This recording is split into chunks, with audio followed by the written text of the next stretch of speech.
It seems that only yesterday that we were in Mantova for MXGP's thrilling climax to the 2021 season. But now we're here in Matterley Basin on the outskirts of the historic city of Winchester for the first of 20 rounds in the 2022 FIM Motocross World Championship. Unfortunately, neither defending MXGP champion Jeffrey Herlings or Roman Febvre will be here after picking up injuries during the off-season.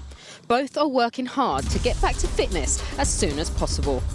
That means the likes of Tim Gajser, desperate to regain his title, and the rest of the contenders have a head start this year. Can they take advantage and build up a solid lead in their absence? 2021 saw Maxime Renaux become Yamaha's first champion in MX2 for 14 years. But with the Frenchman moving up to the Premier class, compatriot Tom Vialle starts the season as a favourite to reclaim the title he won in 2020.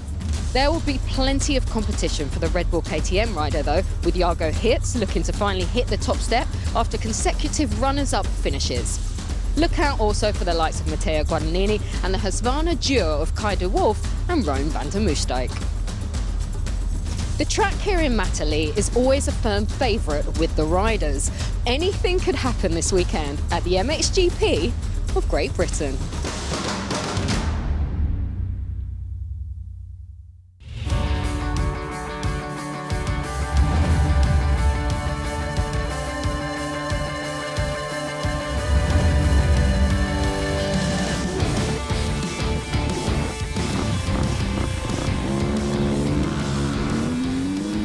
Muse takes us for a lap around Matterley Basin on the Stebbings Cars Superstore KTM UK machine powered by Bikeshaw. Through that first turn, over the Foxhole shot line and past pit lane. We have a circuit change as we head out of turn 2 though. The hill used to go all the way to the bottom, but now it's halfway down before we turn right and then back up a shorter climb up and over the Monster Energy jump.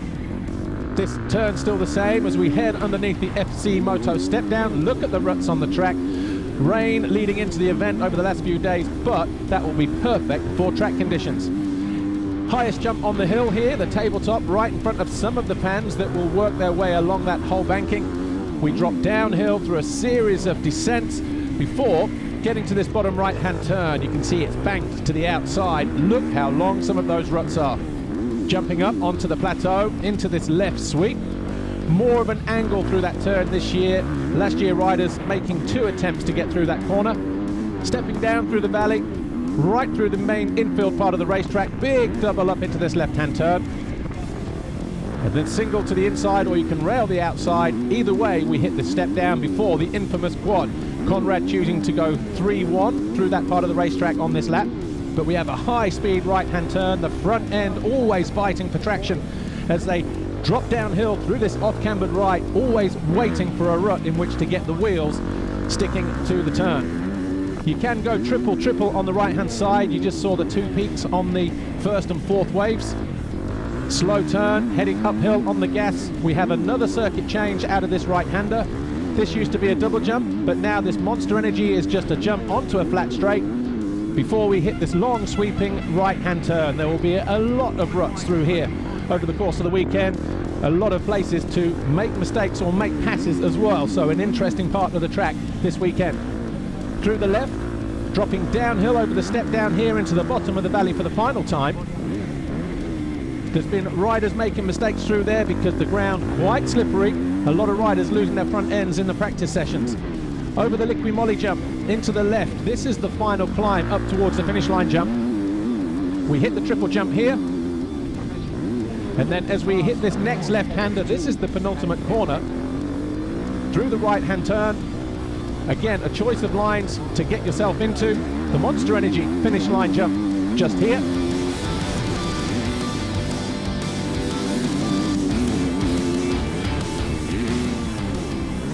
And as we come into land, a short tabletop down into the final right-hand turn.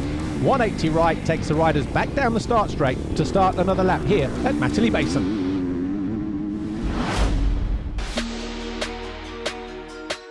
With reigning MX2 champion Maxime Renaux moving up to the Premier class, Tom Vialle will start this season as the outstanding favourite to reclaim the title that he won in 2020. and the Frenchman will have an all-new Red Bull KTM to work with. Vial's stiffest challenge could come from Jorgo Geerts. The Belgian has been runner-up for the last 2 seasons, and when fit, has shown that he is a serial winner. Geerts will start the season on his own under the Monster Energy Yamaha factory MX2 awning though, with Thibaut Beneston still recovering from the knee injury that saw him sit out the end of last season.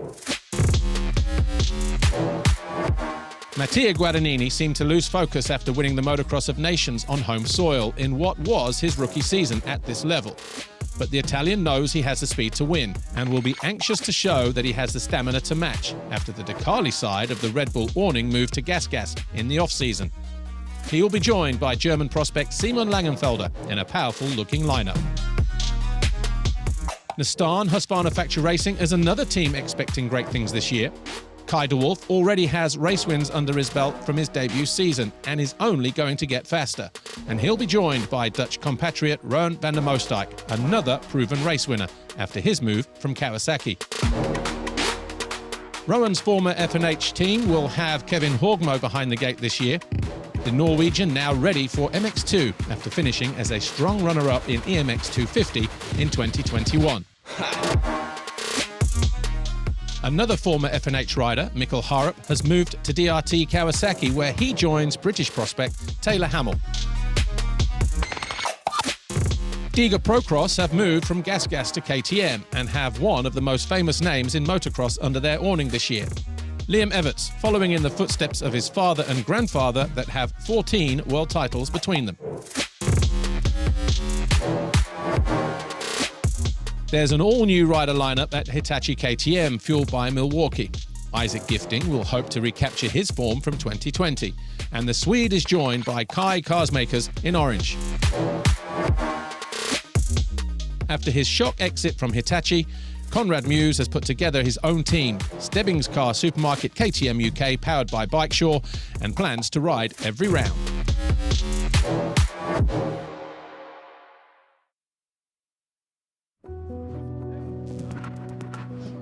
René Hoffer, the Red Bull KTM factory rider, sadly lost his life in a skiing accident at the end of last year, and the MXGP community came together to say their farewell, and forever in our hearts, René Hoffer, you will always be missed.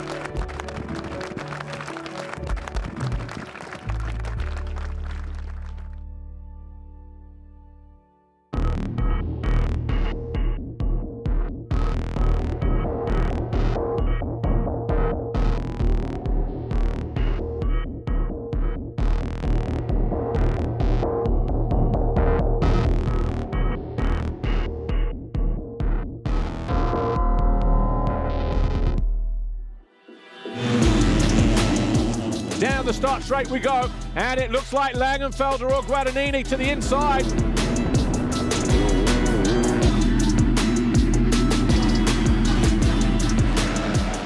And it's Laegenfelder. He's got Vial just behind him.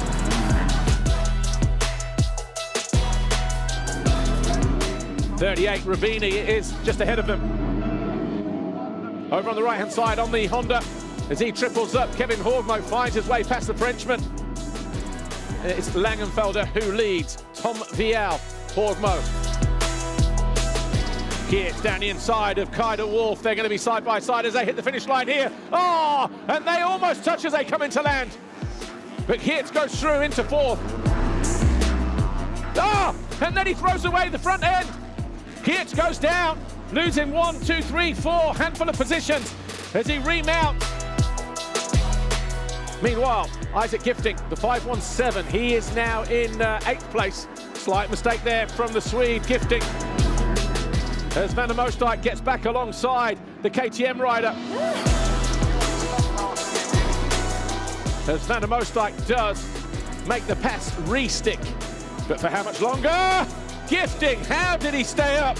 He was chasing the front end, he had no traction whatsoever. He was hanging off the side of the bike.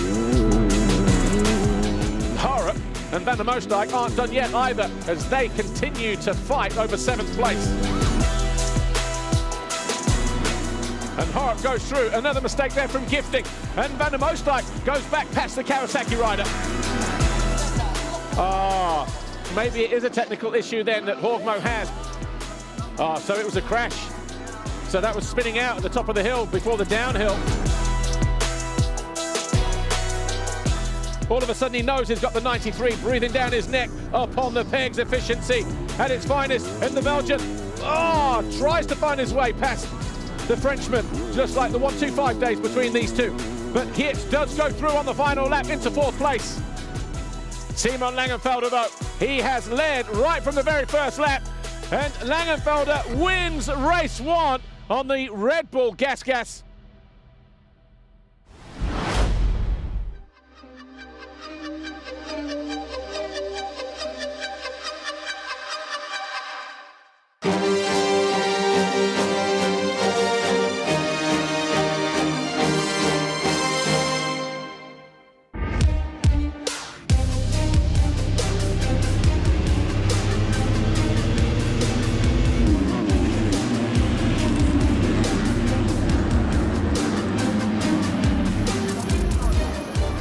Laegenfelder gets another good jump. It was he who grabbed the foxhole shot in race 1, and it looks like he's going to be assured of doing the same thing in race 2. Can he hold the nice tight line? Yes, he can. Laegenfelder 2 for 2.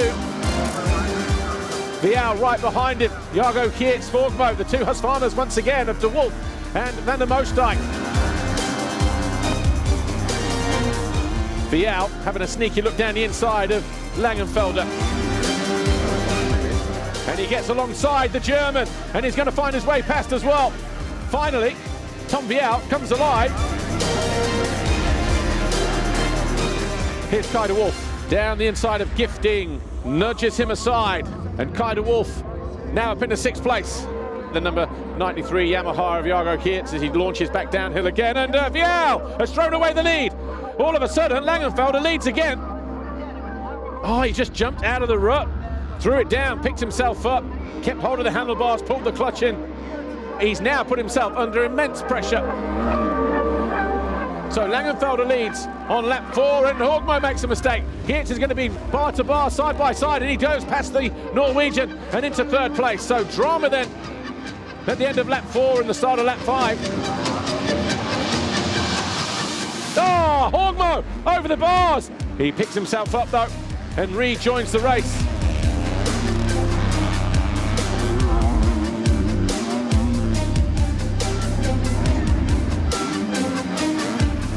Less than a second as they hit the line, and again Vial, he face plants the dirt on the way down. That hands second position to Jago Geerts, and a crucial advantage for Laegenfelder. And Simon Laegenfelder gets on the gas, he hooks another gear, he takes the finish line, he goes 1-1 to win his first Grand Prix in MX2. It has been the absolute perfect weekend for Laegenfelder. Yes, thank you very much. I had a good start again, 3 hole shots this weekend, and then Tom passed me, but a few laps later he made a little mistake I could use for overtaking him again, and then from there on I was just going as fast as possible, as mistake-free as possible, and then got the win in the end. Super happy with going 1-1 at the first round, and thank you all.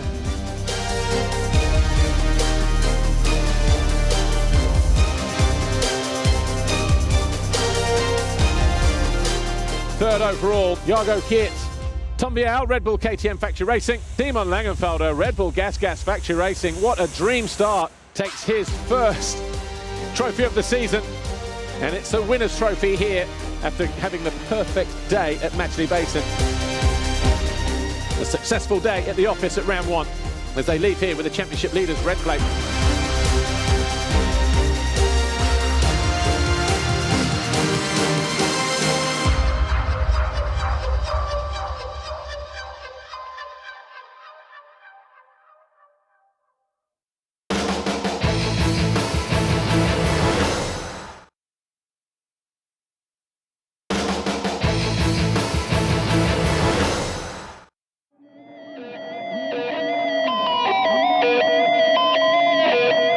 Jeffrey Hurlings won the 2021 title in the MXGP class in the most dramatic of circumstances for Red Bull KTM.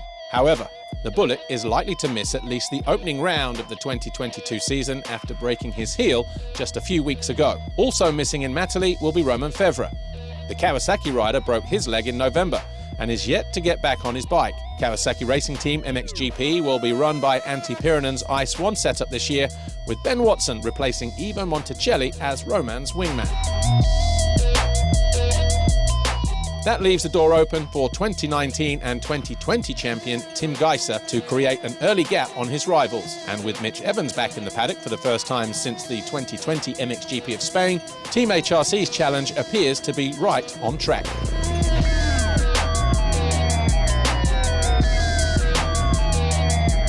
The off-season has seen a change of colours for the Decali part of the Red Bull setup, who will race for Gas this year. With Antonio Cairoli now firmly retired, their hopes rest on the shoulders of two-time MX2 World Champion Jorge Prado, who will hope for an injury-free tilt at the title.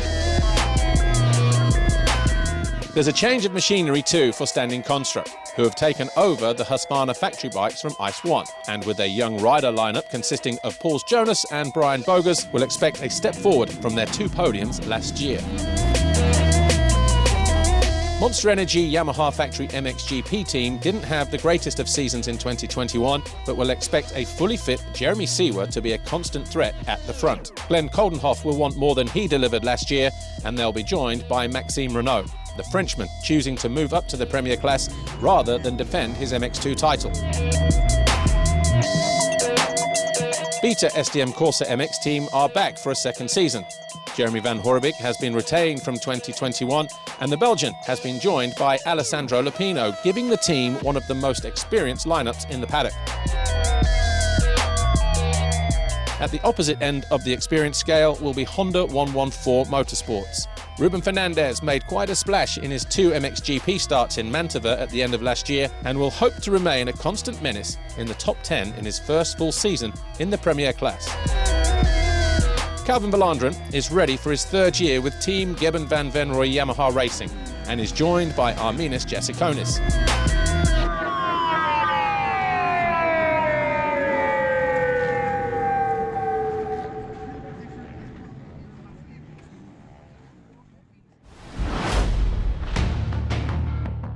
Maxime Renault on pole for the first time in MXGP at the first time of asking. Tim Gajser goes to line second, Jeremy Seewer third, then we have Jorge Prado, Ruben Fernandez, Glenn Coldenhoff. The Fly Racing 15-second board up for the first time then in 2022, MXGP Race 1.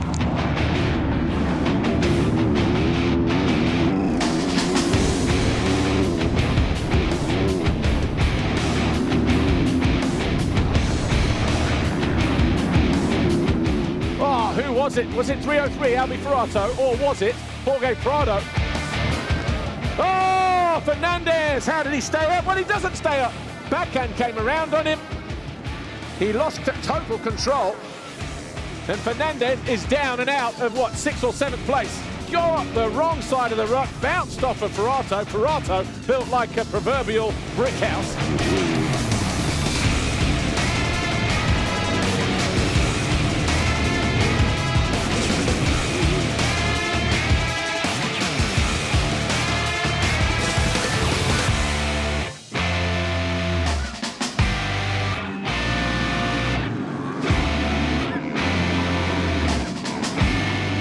And Gajser makes a mistake, and Renault is back in front of him in 5th place.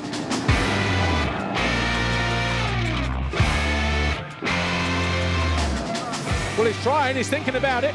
Again, a drag race, he leans on the gas, and he does take over the lead. Seewer leads on lap 2. Prado fights back, but can't make the pass stick at the bottom of the hill. And he's found his way past Ferrato, and so too Gajser looking to go around the outside of the Italian as well as they head into turn 1.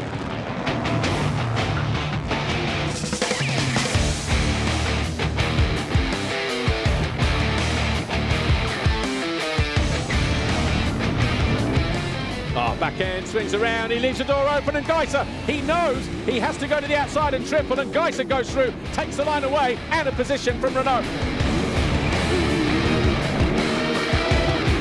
But Renault lighting up MXGP with that pass on his teammate Glenn Coldenhoff. He moves up into 5th place. this time he does charge down the inside. He's still got some work to do. Prado knows he's there, but Gajser takes second away from the Spaniard, who will surely respond at the end of the straight if he can. And he is coming back for more. Fans on their feet, and Gajser carries so much speed onto the start straight. He gets back into second position.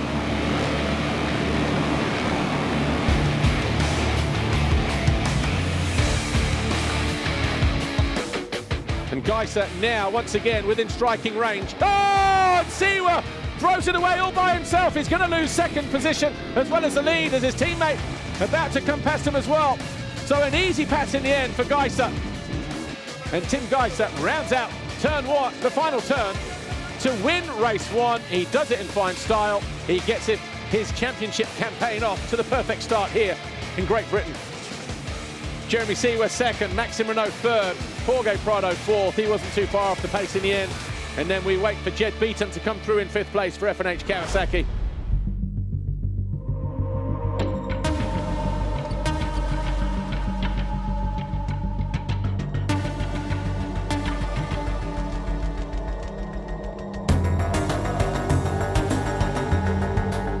We've got the green flag here from our FIM race director. The Fly Racing 15-second board up for the final time today. It looks like it's going to be Prado again.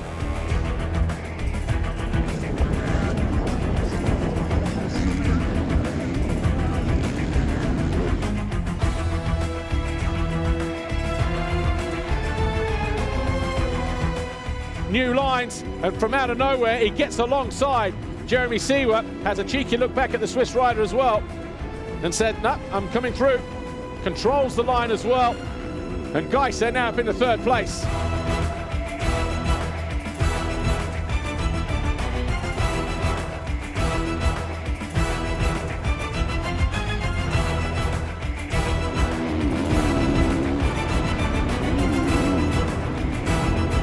A nice low line did Tim Gajser as he reached the top of the hill. He found his way past Koldenoff.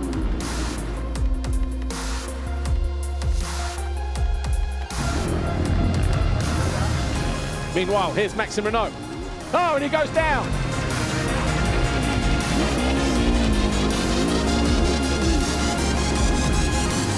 Maxime Renault charges down the inside of Beaton. He's hard on the brakes. He has to control the line in the turn. He does just that. Beaton tries to get around him though. Quick look over the shoulder. Renault says no way.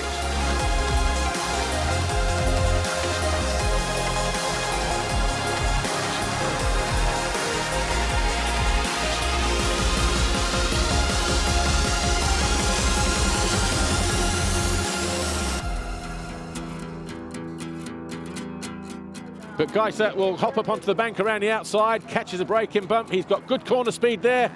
Can he get the line around the outside? Yes, he can. He goes around the outside of Prado and takes the lead. Effortless move from the 243.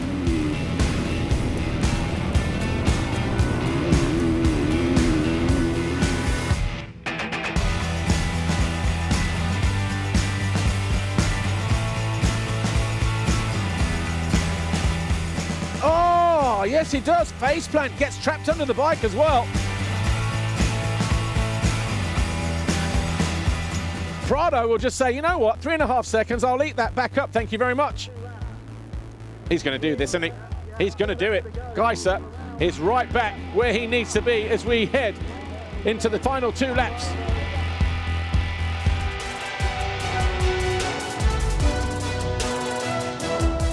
Oh, absolutely nothing in it. 2/10 as they hit the line. Gajser looks ahead. What can he do here? Is he going to make the same line choice and the same pass? He tries, but this time Prado reads it. He took him as wide as he could before he had to get back online. And Prado wins the race. Gajser all over the back of him, 1/2 second exactly between the two of them. As Gajser wins the Grand Prix, Prado wins the race. And that, you can see what it means to Gajser. Arms off the side of the bike as if to say, why though, why? Koldenoff third, Siwa fourth. Tim Gajser just a few points clear then of Jorge Prado, with Jeremy Siwa, Maxime Renault and Glenn Koldenoff rounding out the top 5. Tim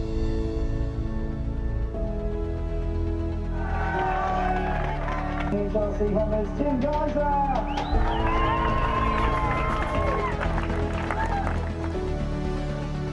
Antonio Alia Patella, the FIM CMS director, handing another championship leader's red plate to Tim Gajser, Team HRC. He leaves Matterley Basin round 1 with 47 points and the championship lead.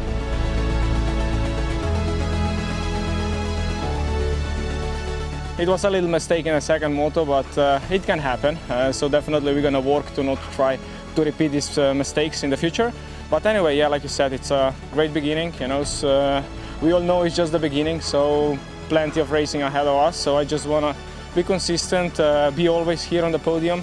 That's the goal, and yeah, that's it. The opening round of the 2022 FIM Motocross World Championship was certainly worth waiting for. Tim Gajser produced some fantastic passes on his way to the top step of the MXGP podium, despite the occasional mishap, while Simon Laegenfelder has announced himself as an MX2 title contender with the perfect performance here in Matterley on his debut for Red Bull Gas. We'll now go and warm ourselves up before we see you next weekend in Mantova for the MXGP Lombardia. Ciao for now.